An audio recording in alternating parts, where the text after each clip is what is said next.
Hi friends, அனைவருக்கும் வணக்கம். நான் பிரகாஷ் பேசுகிறேன். நிறைய பேரை நீங்கள் பார்த்துருப்பீங்க. வாழ்க்கையில் எனக்கு எப்போவுமே நிம்மதி இல்லை, எனக்கு சந்தோஷம் இல்லை, நான் ரொம்ப கஷ்டத்திலே இருக்கிறேன், நான் ரொம்ப கவலையிலே இருக்கிறேன் அப்படின்னு அடிக்கடி புலம்பிக்கிட்டே இருப்பாங்க, துன்பத்திலே இருப்பாங்க. அந்த மாதிரி நபர்கள்லாம் முக்கியமாக அதற்கான தீர்வு என்ன அப்படின்றத அவங்க தெரிஞ்சுக்கிடணும். சுவாமி சிவானந்தர் அவர்கள் அருமையான ஒரு 11 தீர்வு சொல்லியிருக்காரு. அதாவது ஒரு 11 விதமான எதிரிகள் மனதுக்குள்ளேயே மறைஞ்சு கிடக்குறாங்க அப்படின்னு சுவாமி சிவானந்தர் அவர்கள் சொல்கிறாரு. அந்த 11 விதமான எதிரிகளை நீங்கள் வீழ்த்திட்டீங்க அப்படின்னா உங்கள் வாழ்க்கையில் வாழ்நாளில் நீங்கள் இருக்கிற வரைக்கும் நிம்மதியான ஒரு வாழ்க்கையை வாழ முடியும் அப்படின்னு சுவாமி சிவானந்தர் அவர்கள் சொல்கிறாரு. அது என்ன 11 விதமான அந்த ஒரு எதிரிகள் அப்படின்றத நான் ஒன் பை ஒன்னாக உங்களுக்கு நான் சொல்கிறேன். அதுக்கு முன்னாடி இப்போ நீங்கள் பார்த்துட்டு இருக்கிறது கடல். இப்போது அந்த கடல் பக்கத்தில் பார்த்தீங்க அப்படின்னா கரையோரமாக நீங்கள் பார்க்குறீங்க நிறைய குப்பைகளாக இருக்குது. மனிதர்கள் போட்டு வைத்த அந்த குப்பைகள், அந்த சாப்பிட்டுட்டு எல்லாம் என்ன பண்ணியிருக்காங்க அப்படின்னா பலவிதமான குப்பைகளை அதில் போட்டிருக்காங்க. அந்த கரையோரத்தில் கடல் என்ன பண்ணுது அப்படின்னா அந்த கரையோரம் இருக்கக்கூடிய அந்த குப்பைகள், அவங்க அந்த ஷோருக்கு பக்கத்தில் போட்ட குப்பைகளை கடல் அள்ளி எடுத்துகிட்டு போயிடுச்சு. அள்ளி எடுத்துகிட்டு போய் உள்ளே போயிட்டு என்ன பண்ணுது அப்படின்னா அது உள்வாங்கலை. திரும்ப என்ன பண்ணுதுன்னா கடலுக்குள்ளே இருக்கிற குப்பைகள் எல்லாத்தையுமே அது நல்லா க்ளீன் பண்ணி சுத்தப்படுத்தி திரும்பவும் என்ன பண்ணி விட்டுட்டு அப்படின்னா அவ்வளவு குப்பைகளையும் தன்னைத்தானே, அதாவது கடல் தன்னைத்தானே சுத்தப்படுத்தி கொண்டு அந்த குப்பைகள்லாம் என்ன பண்ணிட்டு அப்படின்னா திரும்பவும் வெளியே தள்ளி விட்டுருச்சு. இப்போ நீங்கள் பார்க்குற குப்பைகள்லாம் என்ன அப்படின்னா கடல் திரும்ப, அதாவது கடலுக்குள்ளே தூக்கி வீசப்பட்ட அந்த குப்பைகள்லாம் திரும்ப எங்கே வந்துட்டு அப்படின்னா வெளியிலே வந்துட்டு. ஆனால் கடல் எப்படி இருக்குதுன்னா சுத்தமாக இருக்குது. இதே மாதிரி தான் சுவாமி சிவானந்தர் சொல்கிறாரு, மனித மனம் அப்படின்றது குப்பை தொட்டி. அதாவது இந்த குப்பை தொட்டிக்குள்ளே பலவிதமான குப்பைகளை மனிதர்கள் ஒவ்வொரு நாளும் போட்டுக்கிட்டே வராங்க அப்படின்னு சொல்கிறாரு. அந்த குப்பைகள் மனதுக்குள் இருந்து கொண்டே இருப்பதால் தான் மனுஷங்களுக்கு இவ்வளோ விதமான கஷ்டங்களும் இன்னல்களும் துன்பங்களும் வந்துக்கிட்டே இருக்குது அப்படின்னு சுவாமி சிவானந்தர் அவர்கள் சொல்கிறாரு. அப்போ கடலை போல ஒரு மனிதன் தன்னைத்தானே, தன் மனதையும் தன் எண்ணங்களையும் தூய்மைப்படுத்தி கொண்டே இருக்க வேண்டும் அப்படின்னு சிவானந்தர் அவர்கள் அருமையாக சொல்கிறாரு. அப்போது குப்பைகள் அப்படின்னு அவர் சொல்கிறது நமக்கு உள்ளே, ஒரு மனிதனுக்கு உள்ளே இருக்கக்கூடிய உணர்ச்சிகள், அது எண்ணங்கள். அந்த என்னெல்லாம் அவர் சொல்கிறாருங்கிறது அந்த லிஸ்ட்டை நான் சொல்கிறேன். இது எல்லா மனிதர்களுக்குள்ளேயும் இருக்குது. நம்பர் 1, ஆசை உணர்வு. ஆசைப்படுறது தப்பு கிடையாது. ஆனால் அது ஒரு பேராசை உணர்வாக மாறும்போது துன்பங்கள் கட்டாயமாக வரும். இதை புத்தரும் சொல்லியிருக்காரு, திருமூலரும் அருமையாக சொல்லியிருக்காரு. ஆசை படப்பட ஆய்வரும் துன்பங்கள், ஆசை விட விட ஆனந்தமாமி. எந்த அளவுக்கு ஆசைகளை ஒரு மனிதன் குறைத்து கொள்கிறானோ அந்த அளவுக்கு அவனுக்கு அமைதியும் நிம்மதியும் கிடைக்கும் அப்படின்னு புத்தரும் சொல்லியிருக்காரு, திருமூலரும் சொல்லியிருக்காரு, பெரிய பெரிய ஞானிகளும் சொல்லியிருக்காங்க, சுவாமி சிவானந்தர் அவர்களும் சொல்கிறாரு. அதுக்கு அடுத்தது 2வது உணர்வு, அச்ச உணர்வு. எப்போ பார்த்தாலும் பயந்துக்கிட்டே இருக்கிறது. அதாவது அடுத்த நிமிஷம் என்ன ஆகிடும், என்னுடைய வாழ்க்கை எப்படி ஆயிடும், என்னுடைய எதிர்காலம் நல்லா இருக்குமா இல்லையா அப்படின்னு சொல்லிட்டு தொடர்ந்து பயந்துக்கிட்டே இருக்கிறது. அந்த மாதிரி அச்ச உணர்வு, அந்த உணர்வை ஒரு மனிதன் கட்டாயமாக நீக்கியே ஆகணும் அப்படின்றாரு. மிகப்பெரிய எதிரி இந்த பயம்ன்றது. இந்த பயம் உங்களை வீழ்த்தி விடும். இதை நல்லா ஞாபகம் வச்சுக்கோங்க. அதனால் அந்த பயம்ங்கிற அந்த எதிரியை நீங்கள் வீழ்த்துங்க. அதுக்கு அடுத்தது 3வது உணர்வு, கோப உணர்வு. மனிதர்கள் பல பேர் பார்த்தீங்கன்னா அடிக்கடி எதுக்கு எடுத்தாலும் கோபப்பட்டுக்கிட்டே இருப்பாங்க. இந்த கோப உணர்வானது தங்களுக்கே ஒரு யமனாக மாறும். அதாவது அவங்களுடைய பிளட் ப்ரெஷர் அதை இன்க்ரீஸ் பண்ணும். அவங்களுடைய அந்த ஹார்ட்டை, அந்த கார்டியாக், அந்த ஹார்ட்டை வந்து படபடபடன்னு அடிக்க வைக்கும். அதுக்கப்புறம் உங்களுக்கு ஹார்ட் டிசீஸில் கூட கொண்டு போய் விட்டுரும். அதனால் கோப உணர்வு அப்படின்றதையும் மனிதன் விட்டு ஒழிக்கணும் அப்படின்றாரு. அதுக்கு அடுத்தது 4வது காம உணர்வு.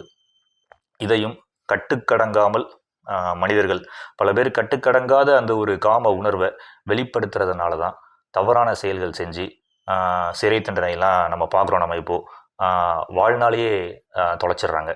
அதனால் அந்த ஒரு மிகப்பெரிய எதிரியையும் வீழ்த்தணும் அப்படின்னு சுவாமி சிவானந்தர் அவர்கள் சொல்கிறாரு. அதுக்கு அடுத்தது 5வது உணர்வு, தீய உணர்வு, போட்டி உணர்வு. போட்டி உணர்வு இதில் 5வது போட்டி உணர்வும் சொல்கிறாரு, 6வது பொறாமை உணர்வையும் சொல்கிறாரு, 7வது ஒப்பிட்டு பார்த்தலையும் சொல்கிறாரு.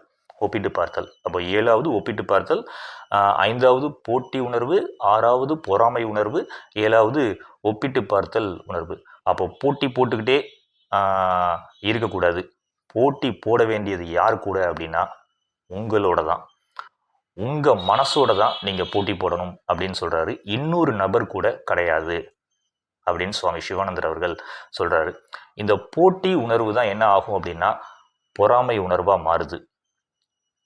அதே மாதிரி ஒப்பிட்டு பார்த்தல் உணர்வும், ஒருத்தனை பார்த்து பார்த்து காப்பி அடித்து அவன் எப்படி வாழ்கிறான் அப்படின்னு அவனை பார்த்தே வாழணும்னு நினைக்கிறது ஒரு போட்டி உணர்வு, பொறாமை உணர்வு, ஒப்பிட்டு பார்த்தல் உணர்வு. இது எல்லாத்தையும் உருவாக்கி ஒரு மனிதனை துன்பப்படுத்தி கொண்டே இருக்கும்னு சுவாமி சிவானந்தர் அவர்கள் சொல்கிறாரு. 8வது நீங்கள் கொள்ள வேண்டிய உணர்வு என்ன அப்படின்னா சுயநல உணர்வு அப்படின்னு சுவாமி சிவானந்தர் அவர்கள் சொல்கிறாரு. சுயநல உணர்வு எப்போ பார்த்தாலும் நம்ம மட்டும் நல்லா இருந்தால் போதும், மற்றவங்க என்ன ஆனாலும் பரவாயில்ல, அவங்களுக்கு துரோகம் பண்ணுறது, இந்த மாதிரியான பல விஷயங்கள் செய்கிறத ஒரு மனிதன் நிறுத்தணும் அப்படின்றாரு. சுயநலம் இல்லாமல் ஒரு மனுஷன் வாழ ஆரம்பிச்சிட்டான் அப்படின்னா அவனுக்கு நிம்மதி தானே கிடைக்கும் அப்படின்னு சுவாமி சிவானந்தர் அவர்கள் சொல்கிறாரு. அடுத்த உணர்வு 9வது பகைமை உணர்வு. அந்த பகைமை உணர்வையும் வேறறுக்க வேண்டும். பகைவர்கள் இல்லாத ஒரு மனிதன் வாழ்க்கையில் எப்பவுமே நிம்மதியாக வாழ முடியும்.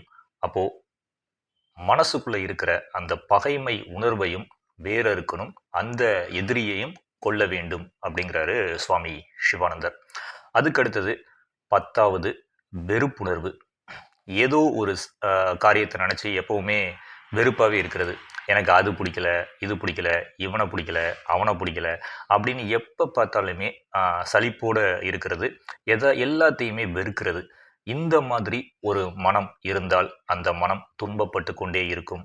அப்போது அந்த துன்பத்திலிருந்து ஒரு மனிதன் வெளியே வரணும் அப்படின்னா உள்ளே இருக்கிற இந்த எதிரியையும் வீழ்த்தணும் அப்படிங்கிறாரு சிவானந்தர். அதுக்கு அடுத்தது கடைசியாக முக்கியமாக அவர் சொல்கிறது 11வது பழி வாங்கும் உணர்வு. யாரோ ஒரு நபர் உங்களுக்கு ஏதோ ஒரு தொந்தரவு கொடுத்துருப்பார், உங்களுக்கு தொல்லை செய்து கொண்டே இருப்பார். அந்த மாதிரி நபர்களை மன்னிச்சு விட்டுருங்க அப்படிங்கிறாரு. மறப்போம், மன்னிப்போம், விலகுவோம். சூழ்நிலைக்கு ஏற்ப சில மனிதர்களிடம் நடிக்க வேண்டி வந்தால் நடிப்போம் அப்படின்றாரு சுவாமி சிவானந்தர். இந்த பழி வாங்குற உணர்வையும் வேறெடுத்து விடுங்கள் அப்படின்றாரு. அப்போது இந்த 11 விதமான எதிரிகள் ஒவ்வொரு மனிதன் மனதிலும் மறைந்து ஒளிந்திருக்கிறார்கள். இந்த 11 விதமான எதிரிகளையும் ஒரு மனுஷன் உள்ளுக்குள்ள தனக்குள்ள இருக்கிற இந்த எதிரிகளை வீழ்த்தணுமே தவிர வெளிப்புற இந்த சூழ்நிலைகள், வெளிப்புற இந்த வாழ்க்கை சூழ்நிலைகள் எப்படிப்பட்டதாக இருந்தாலும் அதை மாற்றுறதுக்கெல்லாம் முயற்சிகள் எடுக்காம தன்னை மாற்றுறதுக்கு முயற்சிகள் எடுக்கணும் அப்படின்றாரு சுவாமி சிவானந்தர். அப்போது வெளிப்புற சூழ்நிலைகள் எவ்வளவு மோசமாக இருந்தாலும் சரி, சூழ்நிலைகள் சாதகமாக உங்களுக்கு இல்லாட்டினாலும் சரி, நீங்கள் நிம்மதியாக வாழ்கிறதுக்கு நிச்சயமாக முடியும். அதாவது வெளிப்புற அந்த சூழ்நிலைகளோட உங்களுடைய அந்த சந்தோஷத்தை நீங்கள் தொடர்புபடுத்தி பார்க்காம உங்களுக்கு உள்ளே திரும்பி பாருங்கள், உங்கள் மனசை உற்று நோக்குங்க. உங்களுக்கு உள்ளே இருக்கிற இந்த எதிரிகள் அனைத்தையுமே நீங்கள் வீழ்த்த வேண்டும். இந்த எதிரிகளை நீங்கள் வீழ்த்தி விட்டால் உங்களுடைய புறச் சூழ்நிலைகள் மோசமாக இருந்தாலும் சரி, நன்றாக இருந்தாலும் சரி, நீங்கள் வெற்றி அடைஞ்சாலும் சரி, தோல்வி அடைந்தாலும் சரி, நீங்கள் என்றைக்குமே நிம்மதியாக சந்தோஷமாக வாழ முடியும் அப்படின்னு சுவாமி சிவானந்தர் அருமையாக சொல்லியிருக்கிறாரு.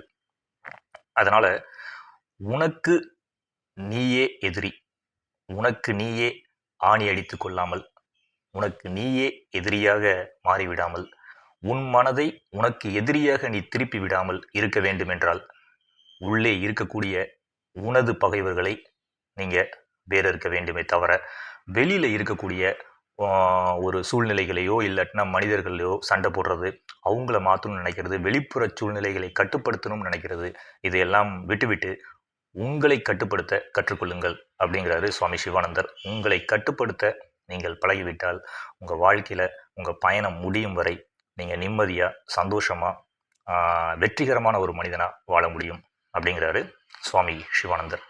என்னுடைய அடுத்த வீடியோவில் நான் வேற ஒரு நல்ல பதிவோட உங்களை வந்து சந்திக்கிறேன்.